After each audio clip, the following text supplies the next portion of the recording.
Ah, the bonny banks of Loch Lomond, an area with breathtaking views, centuries of history and some of the most precious natural environments found on this planet. Aren't we so lucky that we have such a place on the doorstep of Scotland's largest city, and that its status as a national park protects it from outrageous corporate developments? Sorry, what's that? Its proximity to Glasgow makes it a hotspot for multi-million-pound developers? And one of them are Flamingo Land, who are desperately trying to build a tourist resort over ancient woodland in the midst of a climate crisis. Brilliant, mate. Cheers. Yes, it's that bad dream that just won't go away.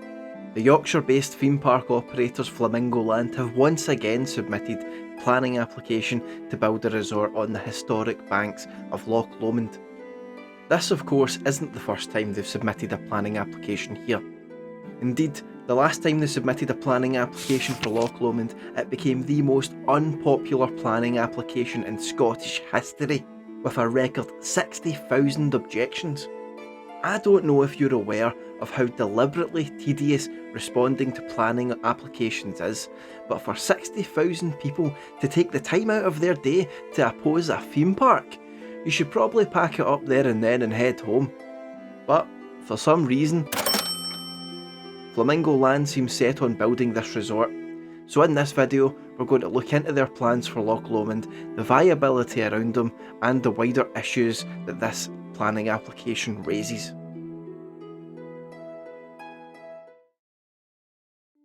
So, Flamingo Land have submitted a planning application for Loch Lomond. What are they actually proposing? Well, according to the website of the planned development, which is lomondbanks.com by the way if anyone wants to check it out, Flamingo Land intend to break away from their traditional portfolio of theme parks. This development, flying under the marketing banner of Lomond Banks, is essentially centred around tourist accommodation. Their accommodation plans include a 60-bedroom apartment complex, a 32-bed space budget hotel and 172 self-catering lodges. Of course, the development proposed doesn't just provide accommodation, but other amenities too. For example, Flamingo Land are also looking to build a water park. Yes, you heard that right, they want to build a water park in Scotland, which comes with, of course, a leisure pool and spa facilities. They're also looking to build a water sports hub, a craft brewery and performance areas. Such a complex does sound rather large, but fear not, for Flamingo Land have thought this through. Included in the proposed development is plans for a monorail. Now listen, I love a genuine bona fide electrified 6-car monorail as much as the next guy, but a development as large as this inside of a national park does raise some questions. And when you look at maps of the proposed development, these questions become way more pertinent. When it comes to planning applications within Scotland's national parks, there's only one person whose opinion I'm going to seek before the rest, and that is Nick Kemp's. Nick Kemp is a lovely gentleman who runs parkwatchscotland.co.uk.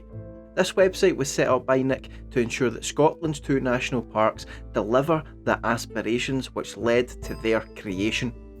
For years, Nick has researched and documented developments within Loch Lomond and the Trossachs and the Cairngorms, and from there he has compiled evidence-led articles on all of these developments. This guy knows his stuff, and I would have loved to have interviewed him for this video, but sadly he's currently away hiking in the Pyrenees Mountains. Well, I mean, sadly for us, not for him. That does sound unreal. But anyway, I wanted to see some maps for this Flamingo Land's proposed development, so I headed over to parkwatchscotland.co.uk to see if Nick had posted anything, and of course, at the end of June, he had provided us with said maps, which includes everything from approximate positions of trees to each species of tree present. God bless Nick. Now, one of the major reasons that there was such a public outcry about the original proposal was the plans to develop the ancient woodland known as Donkiel Wood. Following that outrage, Flamingo Land have withdrawn it from their current planning application, so they say, and they have made repeated promises that they will protect that ancient woodland. However, as per usual with multi-million-pound corporate developments, there's more to this story. So whilst Flamingo Land now claim that Drumkinnon Wood is safe from development as it is excluded from the planning application, the area is currently owned by Scottish Enterprise. Scottish Enterprise have actually already committed to sell the woodland to Flamingo Land should their proposed development be accepted. So whilst Flamingo Land claim that it's not included within the planning application, the woodland is classified as within control of the applicant. But it doesn't stop there. Nick Kemp also goes on to point out that Flamingo Land is actually proposing to develop part of the ancient woodland as a service area anyway. He quite rightly states on his website, either Flamingo Land don't know what they're talking about, in which case they should apologise publicly, or they cannot be trusted. Now, given that Flamingo Land refused to change their plans to develop part of the ancient woodland and then decided instead to commission a report from a woodland consultant that states the impact on the woodland will be minimal, I'm kinda inclined to agree with Nick Kemp here. I don't think that Flamingo Land can be trusted. On the 22nd of June 2022, the Scottish Parliament once again debated Flamingo Land's proposed developments on the banks of Loch Lomond. With MSPs across party lines debating these plans, it is most definitely welcome to see a spotlight on multi-million pound developers and national parks. Ross Greer MSP did a fantastic job at outlining the development and the issues surrounding it, and he shared a very important piece of information. He stated that Flamingo Land have told him directly that their proposed development isn't financially viable without the development of the ancient woodland. This is, of course, one of the main reasons why the development of Drumkinnon Wood still remains in Flamingo Land's plans. Another reason why this ancient woodland being destroyed for a service area remains in the proposed development is because the planning system is fundamentally broken. As Nick Kemp points out, the burden of commissioning reports on the potential impacts of developments is left to the developers and not to those with a genuine bona fide interest in protecting our extremely rare ancient woodland. This means that those experts who are commissioned to produce these reports are actually beholden to those who commission them. So if they write something that could potentially see the development blocked, then the developers aren't going to like that. Their report will be rejected and they'll not get paid for it. Now, this isn't the fault of those who write the reports. I mean, they have to chase that bag regardless. It doesn't matter who it's coming from, and I totally appreciate that. All this kind of shows is how fundamentally broken Scotland's planning system is. Of course, those who are writing the reports are going to produce a report that is going to continue to get them regular work, and if they're reliable enough to do that, then of course these reports that state that the impact to ancient woodland is going to be minimal are obviously then written. The local planning authority then obviously reads them and says, good enough for me, and we all collectively wins as ancient woodland is lost all across the country and the Earth's global biodiversity decreases yet again.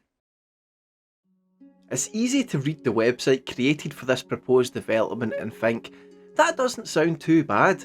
I mean, it claims that Flamingo Land will invest £40 million into the area, create 200 jobs and build a f***ing monorail for crying out loud.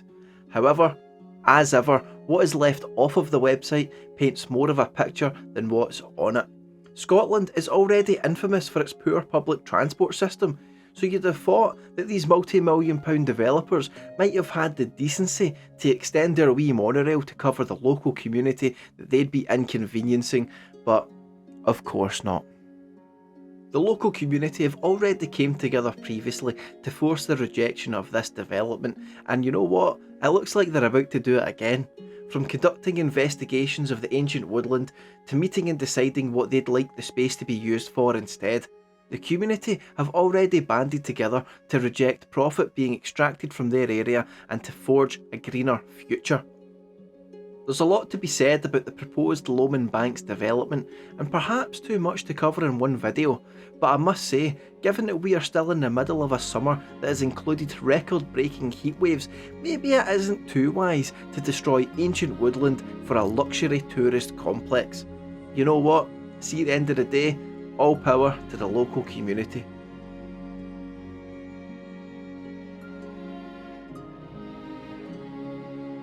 as ever, thank you so much for watching, and I really do appreciate it. If you've made it this far in the video, then you're an absolute legend. If you've enjoyed it, then please do consider liking the video, subscribing, commenting. Let me know what you think about Flamingo Land trying to build a tourist complex at Loch Lomond. It just sounds even mental that they would even consider wanting to build a water park. But if maybe you would like to see a water park at Loch Lomond, maybe you're just off your nut like that. But you know what? Tell me about it. I want to hear it. Bye. Thank you so much for watching, and catch yous after.